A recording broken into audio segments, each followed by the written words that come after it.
Bonjour à tous, eh bien, je suis ravie de vous retrouver aujourd'hui pour une nouvelle émission BVE, Booster votre énergie. Le B, c'est bouger le corps, le V, c'est vibrer avec le cœur et le E, c'est écouter son intuition. Et aujourd'hui, eh bien, pour vibrer avec le cœur, eh bien, je suis ravie d'accueillir Karine Arsène. Bonjour Karine. Bonjour Nathalie, merci de me recevoir. Ah bah, je suis ravie pour ce début d'été, tu vois, qu'on commence ensemble. Là, je pars sur une petite saga de l'été sur des interviews pour donner de l'inspiration aux personnes qui vont nous regarder. Donc, eh bien, tu vas être le lancement, tu vois, de cette saga de l'été. Donc, je suis ravie de commencer par toi. Je suis honorée. Alors, Merci. pour les personnes qui ne te connaissent pas encore, je vais te présenter brièvement. Puis, si tu as des choses à rajouter, eh bien, tu n'hésiteras pas à le faire. Donc, tu as travaillé une quinzaine d'années sur les chaînes, différentes chaînes de télé, hein, France Télévisions, TV5 Monde, France 3, France 4, CNews. Et puis maintenant, tu animes une émission chaque semaine sur C8, le dimanche matin. Une émission que tu as créée qui s'appelle Le Mag qui fait du bien en tant que rédactrice en chef. Tu es aussi la programmatrice et la présentatrice. Et c'est vraiment en fait un bonheur hein, de te retrouver toutes les semaines parce que c'est vraiment la première émission eh bien en France hein, qui allie spiritualité, science et expérience de santé alternative. Donc moi, c'est comme ça que je t'ai découvert hein, grâce à cette émission. Et c'est vrai Mhm. que, tu vois, booster son énergie, eh bien moi, grâce à ton énergie, je fais aussi le plein d'énergie tous les dimanches matins, grâce eh bien, à tes chroniqueurs, aux invités aussi que tu invites et qui partagent des clés. Est-ce que tu verrais autre chose pour te présenter? Non, moi je trouve ça parfait. Merci beaucoup pour cette présentation surtout. Donc aujourd'hui, hein, on est ensemble pour eh bien, parler du premier livre que tu as sorti, Se forger, un cœur de diamant, une quête d'un bonheur inaltérable aux éditions Très Daniel. Alors il est sorti il y a un an, hein, en mai 2023. Et tu nous partages hein, vraiment tes clés à toi. C'est vraiment aussi, il y a plein de citations, c'est un conte philosophique. Hein. Et ce qui est bien, c'est que tu nous invites à aller explorer à l'intérieur de nous notre plein potentiel grâce à ton expérience. Et ce que j'ai bien aimé, c'est que tu nous invites aussi à ouvrir le champ des possibles. Et la première question que j'ai envie de te poser, parce qu'on va vraiment être dans le concret, c'est, tu vois, la thématique, c'est vraiment vibrer avec le cœur. Et si tu avais des anecdotes, des conseils à donner aux personnes qui nous regardent, eh bien, pour aller justement se connecter à son cœur, qu'est-ce que tu auras envie de donner comme... Je vais peut-être enfoncer des portes ouvertes pour certaines personnes, mais c'est quand même rester dans le moment présent. Hmm. C'est-à-dire apprécier chaque instant comme c'est s'enraciner profondément dans l'instant présent. Et d'ailleurs, je dis souvent aux personnes qui sont en ce moment en dépression, malheureuses, en souffrance, hein, c'est de faire tout ce dont on n'a pas envie souvent. Au lieu de rester au lit toute la journée, c'est ces deux petites minutes de courage qui nous permet de s'ancrer dans la vie quotidienne et vraiment toujours en comprenant que lorsqu'on observe la nature, elle nous inspire à chaque instant et elle nous donne des leçons de vie. L'univers est en mouvement constant. Hmm. Donc, quand on est heureux, on est en mouvement. Quand on est malheureux, on arrête de bouger. Hein. Et c'est comme ça, finalement, qu'on laisse toute la place à notre mental, à cette matière grise qui nous empêche de nous connecter à ce cœur-là. Et ce cœur-là qui est dans le moment présent, qui se réjouit de tout, et même de ces moments de souffrance, parce qu'il est impossible de véritablement goûter à la joie si on n'a pas goûté à la souffrance. Ouais, Alors c'est dur à entendre, mais c'est comme ça. Après, encore une fois, la souffrance, elle va s'exprimer de façon différente selon les personnes, selon notre caisse de résonance, selon notre état émotionnel, nos blessures, etc. Mais toujours se dire que comme on est dans un monde de dualité, plus la joie est suprême et plus la souffrance aussi l'est. Donc quelque part, on peut même y trouver de la lumière dans l'obscurité, puisque ça veut dire que dans l'autre face de la même pièce, eh bien, c'est à la même hauteur la joie. ouais. Et ce que j'aime bien une citation aussi que tu dis, c'est lorsque le cœur change, l'environnement change. Et oui, c'est tout le cœur de mon livre. C'est Hmm. ça que j'essaye de faire comprendre à certaines personnes qui se sentent victimes de leur environnement. Et je leur dis, mais non, en fait, on ouvre le champ des possibles, on ouvre 3000 mondes en un instant. Je pourrais l'expliquer de façon scientifique, et d'ailleurs le bouddhisme l'explique très bien, mais là, ça demanderait que je vous fasse un tableau, etc. Mais il y a 3000 mondes, 3000 possibilités en un instant, là où on pense qu'il y en a peut-être une, deux, trois, allez, peut-être cinq max lorsqu'on est dans une impasse. Non. Le seul moyen d'ouvrir ce champ des possibles, c'est de comprendre que tout passera par la transformation de ma propre vie, de ces illusions qu'on appelle en bouddhisme et que les thérapeutes aujourd'hui appellent ça les croyances limitantes, mais c'est la même chose.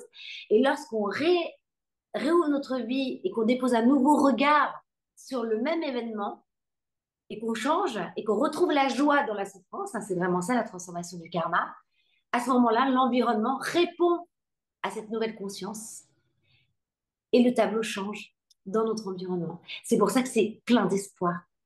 Ouais, et ça donne vraiment envie. Et aussi, une autre citation que tu donnes aussi, c'est par rapport à l'expérience. Oui. Euh, et je trouve que voilà, quand tu dis transformation et que tout passe par l'expérience, et tu as vécu ton lot d'expériences, et tu dis c'est aussi dans les difficultés. C'est là que tu as appris peut-être à te connaître, à aller chercher cette force à l'intérieur, à se forger, hein, parce que ce cœur vraiment de diamant. Donc, est-ce que pour les personnes qui nous regardent, tu vois, il y a des personnes qui sont peut-être au chômage, qui ont peut-être des maladies, qui ont des vraiment, tu en parlais de dépression tout à l'heure, Mhm. et c'est de comment en fait d'aller se connecter alors parce que c'est facile à dire, mais tu vois, d'être dans le moment présent, c'est bien. Mais est-ce que tu verrais autre chose par rapport à ton vécu qui pourrait les aider, hein?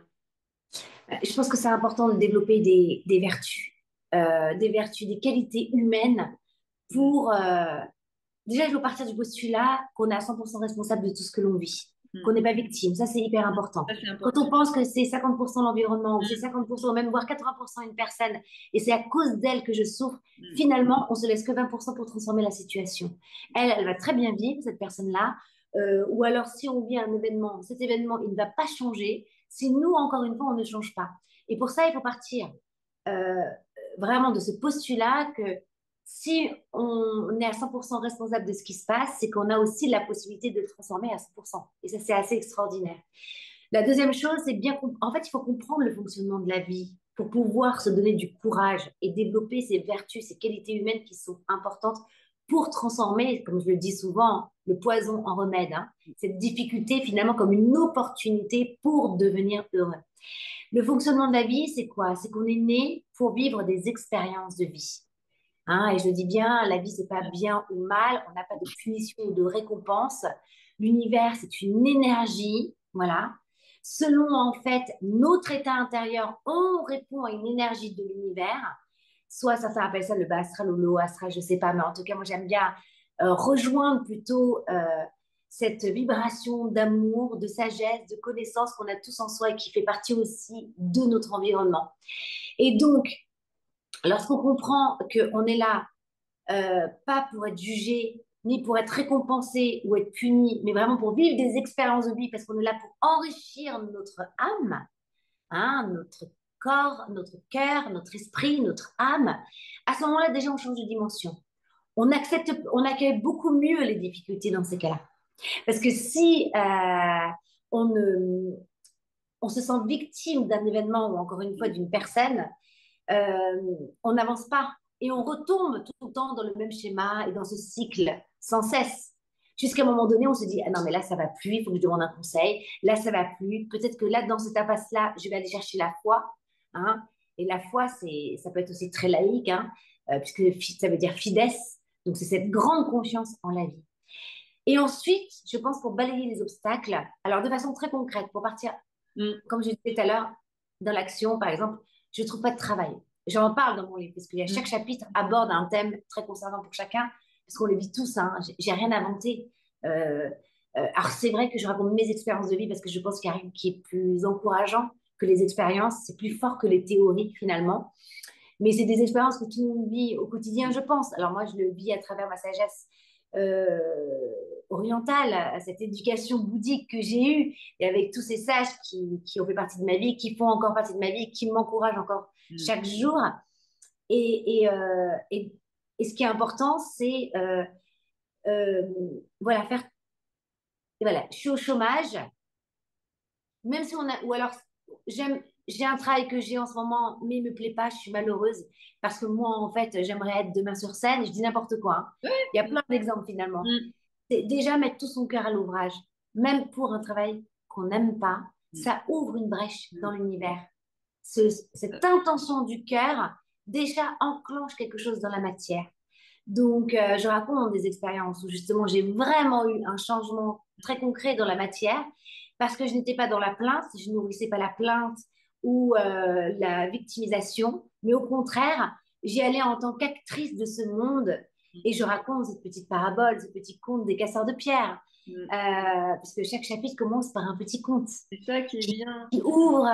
qui ouvre en Le fait chapitre. l'idée, voilà l'idée du chapitre. Ce Tu que veux que je j'ai te bien raconte? aimé, ouais, je veux bien, et juste je te reviens, moi ce que j'ai bien aimé aussi, c'est quand tu vas juste coller des timbres sur une enveloppe pendant un moment, Mhm. tu vois, pendant longtemps, et franchement, on peut le faire de deux façons, tu vois, voilà, et toi, tu as, réussi à transformer, et après, ça a découlé sur autre chose. Donc, ouais, quand on parle de travail, parfois qu'on n'aime pas, qui est un peu ingrat, mais c'est d'aller trouver cette petite flamme à l'intérieur de soi qui va permettre, eh bien, après, d'ouvrir d'autres portes. Mais je veux bien que, voilà, que tu nous racontes. Mais c'est surtout que, et c'est l'exemple auquel je pensais justement, c'était quand je collais des timbres et j'avais décidé d'être la meilleure colleuse d'enveloppes Voilà. et de faire des sourires à chacun dans l'entreprise, etc., d'apporter le café, vraiment gagner en humilité et se dire que finalement, chacun dans une entreprise est aussi important. D'ailleurs, on parle souvent de la pyramide à l'envers, hein, où même les boss devraient être au service de ceux qui font que l'entreprise marche. Et tout le monde a une importance cruciale finalement. Donc c'est revenir à cette création, parce que quand même, le travail, c'est le meilleur terrain de développement personnel. En plus, c'est là où on est le plus. Donc c'est le moment où on peut vraiment créer des valeurs et construire la paix. Hein, dans cette petite citadelle, que ce soit à la poste, à la boulangerie, moi aujourd'hui à la télé, etc., etc. Mais finalement, c'est le même travail. C'est un travail du cœur, hein, tout simplement. Et merci beaucoup, tu vois, pour cet exemple parce que je rencontre beaucoup de personnes, tu vois, qui s'épanouissent pas dans leur travail. Et là, tu vois, c'est l'exemple que tu donnes qui est vraiment concret et que, voilà, on va passer par plusieurs étapes et puis après, on aura d'autres responsabilités, mais c'est que apprendre l'humilité à chaque fois et d'aller trouver, bah voilà, ce qui t'a permis de te développer après. J'insiste vraiment pour les personnes parce que c'est parfois une Hein. souffrance, Et de. quand tu comprends le fonctionnement de la vie, tu comprends que c'est important de polir ses qualités humaines. Il y a des vertus qui sont importantes. La persévérance. Dans le langage des oiseaux, percez et vous verrez. Persévérer. Hein. Donc ça, c'est important. Je donne souvent l'image de l'entonnoir. Imagine un entonnoir, tout le monde veut faire la même chose. Par exemple, tout le monde veut être comédien. Donc tout le monde est dans l'entonnoir. Et personne n'arrive à passer, c'est bouché, tu sais. Donc personne n'arrive à passer. Il y a tellement de monde et donc on se dit souvent, non mais ça c'est des rêves, mais j'ai pas, on est trop et puis je connais pas assez bien, je suis pas la meilleure. Mais en fait, les meilleures qualités, c'est pas les dons artistiques, hein. C'est le travail, c'est la persévérance. Alors, qu'est-ce qui se passe dans l'entonnoir? Il y en a un qui se décourage, qui part de l'entonnoir, un autre qui se décourage, et encore un autre. Qui est celui qui va pouvoir glisser dans l'entonnoir? C'est celui qui persévère, voilà, et qui comprend que finalement, dans cette persévérance, il va encore polir d'autres qualités humaines. Et il va mieux comprendre, il va gagner en humilité, il va bien comprendre la souffrance des gens. Heureusement qu'on n'a pas tout le temps des victoires, hein. On se deviendrait capricieux, on arrêterait de travailler sur soi et on ne comprendrait pas la souffrance de l'autre lorsqu'on rencontrerait quelqu'un.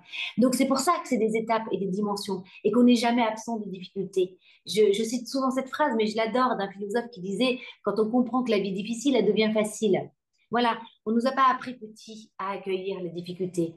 On nous apprend à le rejeter, à en avoir peur. Alors que finalement, si on disait déjà aux enfants, la vie est difficile, la vie est un combat, mais c'est pas un combat contre les autres, c'est pas un combat contre moi, c'est un combat qui se joue dans notre esprit. Là où règne finalement ce petit hamster qui tourne, hein, cette matière grise, et qui va nous empêcher finalement de croire plus grand que ce que nous montre la réalité. Et donc, c'est balayer la négativité. Pour moi, ça, c'est la clé. Balayer la négativité. Et comment on la balaye?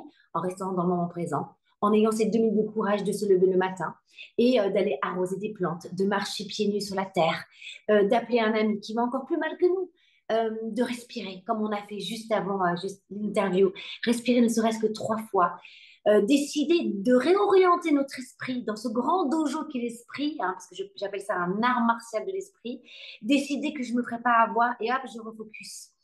Parfois, on n'y arrive pas, alors on appelle un ami. C'est dire aussi à l'aide, j'ai besoin de toi. Ça, c'est une marque, vraiment, d'un amour, de la valeur qu'on donne à sa propre vie. Hein. C'est révéler la dignité de sa propre vie en demandant de l'aide, parce que tout ce qui va nous sauver et nous remettre dans cet instant présent, parce qu'on est toujours heureux, hein.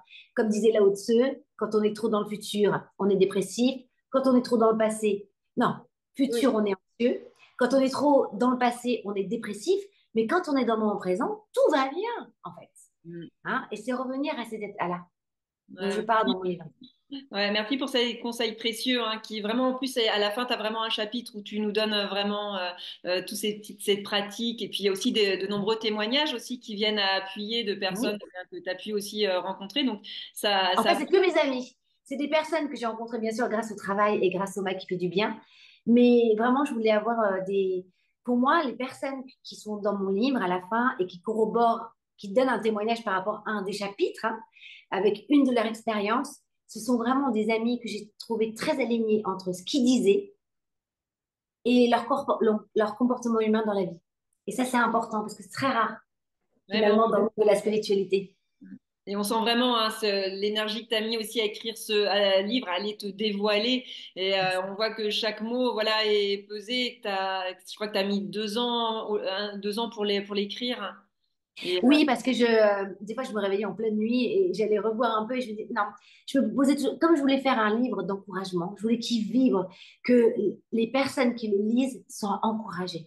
Se disent, ah bah, c'est leur dire, si moi j'y suis arrivée, de là où j'arrive, alors tout le monde peut y arriver. Et vraiment de façon très concrète, avec des clés très concrètes. Et si tu veux, je me demandais tout le temps, est-ce que ce mot-là va bien résonner dans le cœur de la personne? Est-ce que je m'exprime bien? Est-ce que là, ça va fermer son cœur ou ça va l'ouvrir? C'est important lorsqu'on écrit un livre. Donc, je voulais vraiment être avec la personne.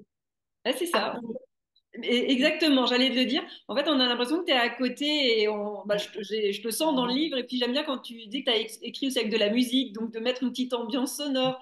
On sent vraiment, c'est. Et puis pour l'été, je trouve que c'est encore bien. C'est bien aussi de le lire, ça donne du baume au cœur et ça permet aussi d'avoir un temps pour se poser. Parce que, en fait, il faut aussi Il y a des livres qu'on peut lire d'une traite, ils sont passionnants, mais là, en fait, ce que j'ai ressenti, moi, c'est que fallait prendre le temps de le lire parce qu'il y a beaucoup de messages. Donc, c'est pas un livre voilà, qu'on prend, il y a des romans ou des livres qu'on lit en 3 jours.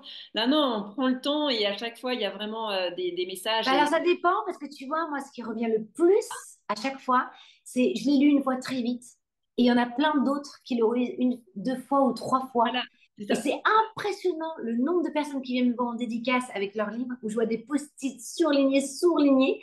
Et donc, c'est une fois parce qu'il est quand même très facile à lire, mon livre. Oui, Mais oui. c'est vrai qu'il y a beaucoup, bah, j'appelle ça les petites perles de sagesse dans mon livre, et c'est tous les encouragements que j'ai pu avoir et peut-être les prises de conscience qui en ont découlé avec ma propre expérience. Ouais. Le mot qui vient, c'est puissance. Tu vois, donc un livre où il y a une Oh, puissance, eh bien ça, c'est pour ça que, en tout cas pour moi, merci. hein, je pouvais pas lire d'une traite. Il fallait que je relise, tu vois, pour bien comprendre le sens. Donc Mhm. voilà, mon C'est, expérience, c'était vraiment ça. Donc pour cet été, n'hésitez pas, voilà, sur la plage, autour d'un café, dans le transat. Je pense que ça va vraiment vous porter, vous donner de l'encouragement. Et c'est vraiment ça, hein, c'est vraiment comme tu dis, c'est merci Nathalie. encourager les personnes. Et toi, c'est ça, si tu l'as fait, les autres peuvent le faire. Ça, j'aime, tu vois, c'est de se dire, tout est permis aussi Bah, pour tout. c'est là où tout devient super intéressant. C'est, je fais tu fais un bisou Naya? Tu fais un petit Coucou bisou? Naya! Parce que elle est dans mon livre aussi. Hein, Oui, c'est une chat. Bah, c'est ça, c'est qu'en fait, et c'est là où finalement le goût des souffrances, euh, elle peut être aussi magnifique parce que quand tu as verrouillé au fond de ta vie cette détermination que chaque souffrance deviendra une occasion d'être victorieuse, de la transformer, hein, ce poison en remède, qu'est-ce que ça peut encourager derrière? C'est ça en fait aussi qui me permet de mieux vivre les souffrances, de me dire là, ce combat-là, je veux le vivre pas que pour moi, parce mm, que en explorant ma vie, en comprenant des choses, après je vais pouvoir encourager, ça va dire des clés d'encouragement pour les autres. ouais. Et ça, c'est gagné. Voilà, ça, Mm. c'est vraiment bien. Et dans le concept de l'émission, tu vois, BBE, le E, c'est écouter son intuition. Alors, dans le livre, hein, tu parles aussi hein, que l'intuition, bah, grâce à la maladie, en fait, t'a permis, je dis bien grâce, j'ai pas dit à cause d'eux, de développer en fait aussi cette intuition. Est-ce que tu pourrais nous en dire plus? Alors, l'intuition, c'est simple. Alors, moi, ça passe beaucoup par le corps, Mhm. énormément. Je pense que vraiment, l'intuition, c'est se faire confiance. Mm. Et peu de personnes, combien de fois j'entends, oh là là, mais je le sentais, je le savais, Mais j'aurais je l'ai pas dû fait. m'écouter. C'est vrai ou pas? Tout à Donc, fait. c'est ça, en fait, c'est arriver à tellement être connecté, en fait, à sa propre vie, à son cœur, que maintenant, en fait, peu importe ce qu'on nous dit, la meilleure boussole, la meilleure guidance, c'est soi. Et parfois, ça répond par le corps. D'autres, ça va être par, Des flashs, des fois des images, des sons, voilà, exactement, les rêves. Moi, j'en parle aussi des beaucoup, hein, des rêves. rêves Oui. dans mon livre, etc. Mais surtout, ce qui est génial, c'est qu'on a l'intuition de juste et au bon moment. C'est comme un cadeau. C'est pas quelqu'un qui vient nous dire quelque chose qu'on n'a pas reçu. On le reçoit par soi-même au bon moment. Tout est juste quand c'est soi-même, puisque tout est aligné avec notre propre rythme de, de réforme intérieure, tu vois. Donc, moi, j'ai appris à m'écouter. Par exemple, si je somatise, si je sens que là, il y a un endroit, je suis pas bien ou j'ai mal au ventre, c'est pas que c'est moi qui ai trop de colère. Non, pas du tout. Mon corps me dit, oh, warning, alerte, alerte, fais attention, n'y va pas, ne rentre pas là-dedans, dans ce jeu-là. Et là, il faut s'écouter. C'est par exemple aussi, quand on doute, c'est que c'est pas encore le moment de dire oui. Voilà, c'est tout. Par exemple, est-ce que je dois y aller ce soir à une soirée? Ah, je sais pas. Rien que je sais pas, c'est pour moi, c'est encore un non. C'est pas un vrai oui. Ça veut pas dire que c'est que ça peut pas être un oui plus tard. Mais jusqu'à quel point, en fait, euh, si on doute, c'est que c'est un non. Et C'est il que faut c'est pas le bon attendre. moment. Voilà, c'est que c'est pas le Et bon il faut moment. accepter la notion de temps. Tu vois, l'intuition nous permet finalement d'être sages parce que c'est notre propre boussole intérieure. C'est l'endroit le plus juste qui soit en soi et qui nous donne des informations. Et je dis d'ailleurs que l'âme chuchote, qu'il faut tendre l'oreille parce que ça parle tout bas. Et pourquoi ça parle tout bas? C'est parce qu'on doit faire silence. On doit lâcher le mental, faire silence, poser, couper la tête, le cérébral, le mettre à côté. Et c'est comme ça, en fait, qu'on entend véritablement la solution. Tout est en soi. Et Mm. voilà, déjà de se dire tout est en soi et c'est vrai que ça donne de la confiance en fait. Moi, je l'expérimente depuis de nombreuses années et c'est vrai que moi, c'est le voyage aussi qui m'a permis de la développer. Tu vois, parce que, pourquoi? Parce qu'on est dans le moment présent.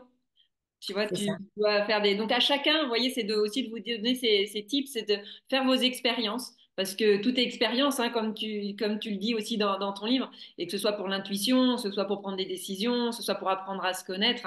Et à chaque fois, c'est de se dire, c'est juste, hein, vraiment, comme ce mot-là, c'est quand c'est aligné, cette boussole. Pour moi, le corps, il ment pas. Mais c'est ça, en fait, c'est simple. Parfois, quand on se pose une question, on a juste à se connecter au cœur de l'autre, par exemple. Je dis n'importe quoi. Est-ce que cette personne a des véritables sentiments pour moi? Est-ce qu'il est juste? Ça peut être en amitié aussi, hein. C'est vraiment et ressentir. S'il y a une petite peur, je sais que c'est pas encore très juste dans son cœur. Si je ressens, si tous mes sens, toutes mes molécules de mon corps me disent oui, j'y vais, en fait. À chaque fois que j'ai douté d'une personne, j'ai eu la confirmation après dans la matière. Donc maintenant, ça te permet d'aller plus vite. Parce Ben que oui, c'est ça pour lire sa clairvoyance. ouais, C'est voilà, vrai. c'est ça. C'est l'entraînement. Et après, de se dire, bon, voilà, maintenant, grâce à cette. Mais il fallait passer par l'expérience. Et maintenant, tu sais, tu connais comment fonctionne ton corps, un oui ou un non, comment ça va se manifester. Et ce qui est bien, c'est que c'est pour tout le monde différemment. Donc, c'est d'apprendre à se connaître et de vivre les expériences. Donc, c'est vraiment quelque chose qui me tient à cœur. Et je savais que ça te. Voilà, que tu De toute le. façon, à partir du moment où on balaye nos souffrances au fur et à mesure, on gagne en clairvoyance. Voilà. Mm. Nos facultés extrasensorielles se développent naturellement. C'est pas quelque chose que je suis allée chercher parce que je trouve que ça peut nourrir l'ego d'aller chercher des facultés extrasensorielles. En découle naturellement lorsqu'on polie des vertus, des qualités humaines. Naturellement, on développe des antennes bienveillantes où on entend. On va rêver d'une personne qu'on n'a pas vue depuis longtemps. Comme par hasard, on va l'appeler pour savoir comment elle va. Elle va mal. comme par hasard. C'est, en fait, on a tout en soi. On a vraiment, on est à, comme disait Einstein, on ne pratique que 10% finalement de tout notre potentiel. Tu te rends compte, 90% qu'on n'utilise pas encore. Quand on voit qu'un lézard peut faire repousser sa queue. Euh, donc voilà, je pense que tout ce qu'on nous montre, tous les SF, les Marvel, etc., je pense que c'est vrai. Je pense que ces bulles de protection qu'on peut se créer soi-même et comment on a les véritables facultés extrasensorielles, c'est en développant le pouvoir du cœur. C'est le cœur, la vibration. Et là, ça commence à être de plus en plus prouvé par la science, et notamment la science quantique, les neurosciences, le grand pouvoir du cœur qui peut atteindre vraiment, qui peut dépasser, en fait, c'est une onde qui peut véritablement balayer l'obscurité autour de soi. Donc, c'est ça, en fait, qu'est-ce que c'est une bulle protectrice? C'est révéler la dignité de sa vie, c'est être dans l'amour, et naturellement, en fait, ça peut créer une bulle, c'est une intention, en fait. Mais ça peut aussi créer une bulle sur Terre. On peut aller très loin, on peut explorer, on peut grandir, élargir les limites, toujours de notre propre conscience. Et là, du coup, notre vie devient une épopée spirituelle. Ça fait du bien, hein, voilà, d'apprendre à comprendre et on sent vraiment, c'est vraiment tout un chemin.